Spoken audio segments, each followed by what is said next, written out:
Let's give 10 answers. Let's give 10 benefits to a seller on seller finance. First one that they care about? Taxes.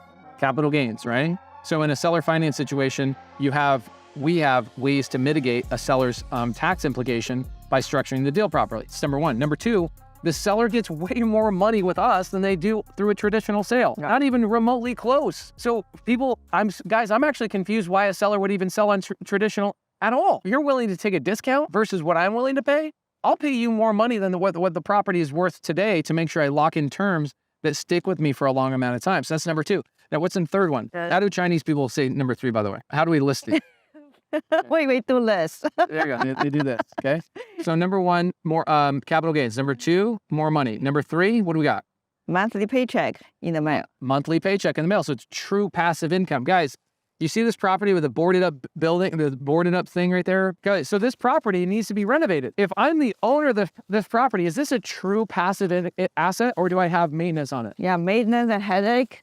Stress. Okay, so this is the thing people don't understand is that sellers actually don't have just a reliable paycheck. They have to deal with tenants, repairs. You got this kind of stuff. And you can see right here on the property, I mean, you got like moss and like mold growing on this property, right? You got wood decaying and you got things that are starting to sag and issues and all sorts of things. You've got holes in the property. You got trees falling down. When sellers own properties, they actually are not passive assets. So what's another one? They're actually pretty obvious. Let's see if we can rattle them off. No stress, no pain. Doesn't have to deal with all these grumpy tenants. Okay, no more tenants. That's good. I like that. What else? I'm going to say them and you're going to go, duh. No appraisal in seller finance. I don't need an appraisal. Oh yeah, that's big time. Huge. No inspection if we choose to do so. That's a big one. Here's a really, really big one we've missed. No agents if I'm going direct to seller. So think about a $15 million property like this one. $15 million with one agent making 3% and another agent making 3%. That's 6% total. That is over $1 million in commissions that were saved by selling to me on seller finance. Right, yeah. So when people say, I'm confused, why would a seller sell to you on seller finance? I'm like, there's a million reasons right there. Multifamily, typically when you go get a lender, so here we go, no lender. So what happens if you have no lender? Timeline is way faster in closing escrow. Right. Okay, so we got this house under contract yesterday. When am I closing on it? You said Friday. Friday. Yeah. So I can close an entire $16 million asset in a matter of a couple of days. Yeah, I couldn't believe it. Crazy. Let's give you a couple of bonus ones. There's no survey. Now, in single family, we're not doing surveys.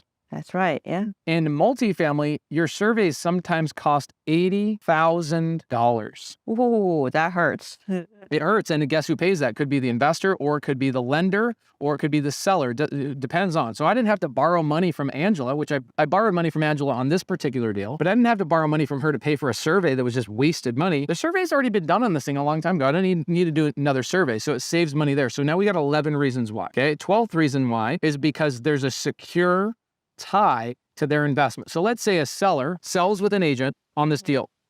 They put it on the market. They're paying commission. They got a survey, an appraisal, inspections. They got a lender. They got all these things that are just hairy, all this hairy stuff that you guys call traditional real estate. Guys, your traditional real estate process is the most convoluted, oversaturated, crazy mix of people that makes all these things challenging. We can get a deal done without all of that. Okay, it's very simple. But let's say a seller does go through that process. On a $16 million deal, he's probably going to walk away with about $11 million.